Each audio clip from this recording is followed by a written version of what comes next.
Gentleman from South Carolina is recognized. Thank you, Mr. Chairman.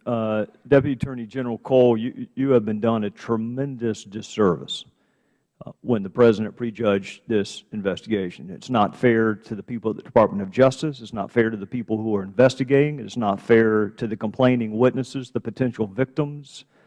It's really unheard of for somebody who purports to be an expert in constitutional law to prejudge an investigation. So I'm going to start with that. And I know that you cannot provide names, and I know that you cannot provide details, but you have, on a number of different occasions this morning, sought to reaffirm that there is an ongoing investigation.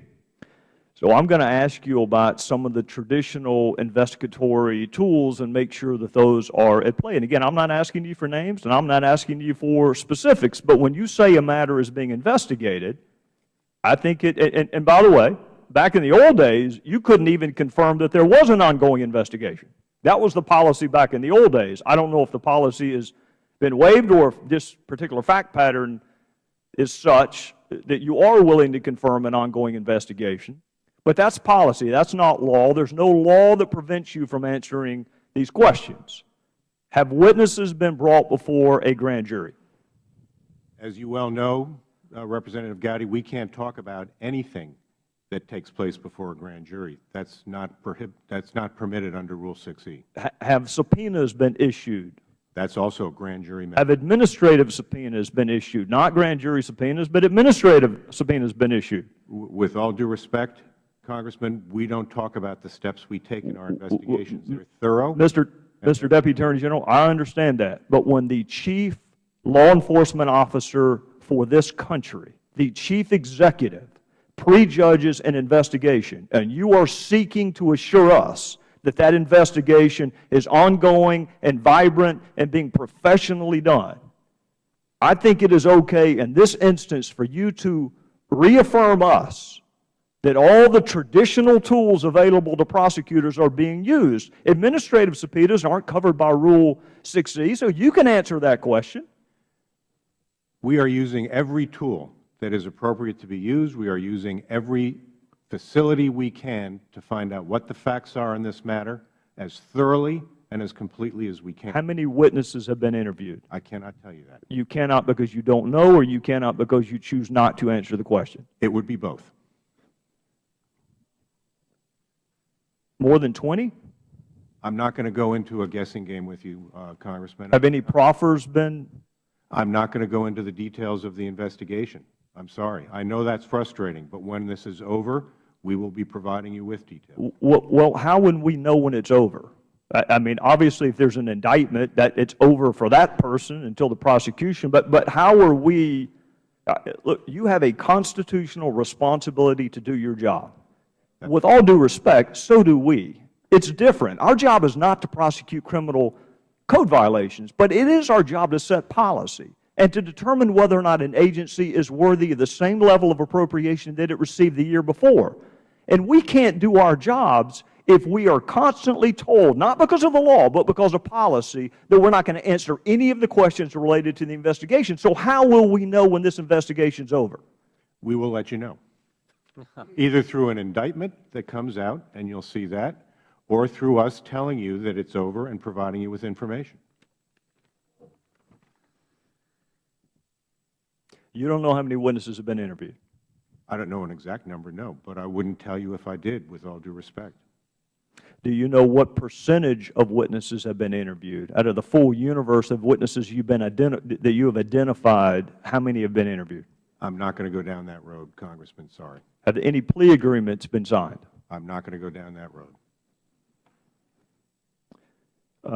Mr. Deputy Attorney General, I asked you the last time you were before a committee that I had the privilege of serving on, if you would please, in the quietness of your own conscience, consider whether or not this fact pattern is appropriate for a special prosecutor.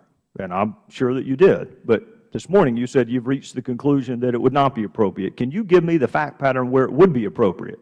If prejudging an investigation that has political overtones and undertones, and the selection of, and I'm not prejudging Ms. Bosserman, she, I'm sure, is capable of doing a very fine job. I just find it stunning that she would be picked. Out of the full universe of available federal prosecutors to pick a max-out donor, I just think was very short-sighted. So if it's not this fact pattern, what fact pattern would it be appropriate to ever use a special prosecutor, given the fact that your boss drafted the regulation?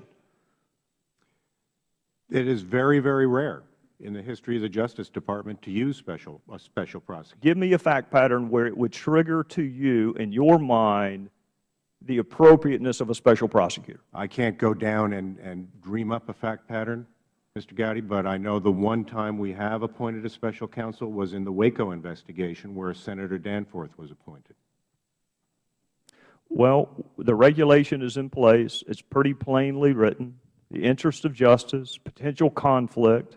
You have politics infecting this investigation. You have a prejudgment by the Commander-in-Chief that there's not a smidgen, and I'll substitute the word scintilla because smidgen is not a legal term. There's no evidence of wrongdoing. It's already been determined. You talk about jeopardizing investigation. You talk about compromising a jury pool. I mean, again, out of fairness to you, I'm not going to ask you to comment because he's your boss. But really, that was a tremendous disservice to be done to people who dedicate their lives to law enforcement, to prejudge an investigation, and to do it for a cheap political score during the Super Bowl. So, if not here, when? If not this fact pattern, when? Each individual matter is going to have to be judged on its own individual and unique facts. I can't set out a prescription for when one would be appropriate. All I can tell you is we've analyzed this one, we've looked at the applicable regulations, and this does not meet any standard that would come to the point of warranting a special counsel. When you say it's been analyzed, this is a determination that's ultimately made by the Attorney General himself? Along with myself. Did you seek outside opinions? Did you consult anyone else whose legal opinion you value and ask, hey, this is an interesting fact pattern. Maybe this is appropriate to go find a career prosecutor who hasn't maxed out to the RNC or the DNC? I mean, did you seek other people's opinions? The internal deliberations, as you well know, Representative Gowdy, are not things we talk about in public, but we made a thorough review of this matter and determined it didn't meet any sort of standard to warrant a special counsel. My time is up, Mr. Cole. I'm going to end the same way I ended last time. This is bigger than politics. It's bigger than election cycles. The one entity in our culture that is universally respected and represented by a woman wearing a blindfold is the Department of Justice. And when we start playing games with that, we are in trouble.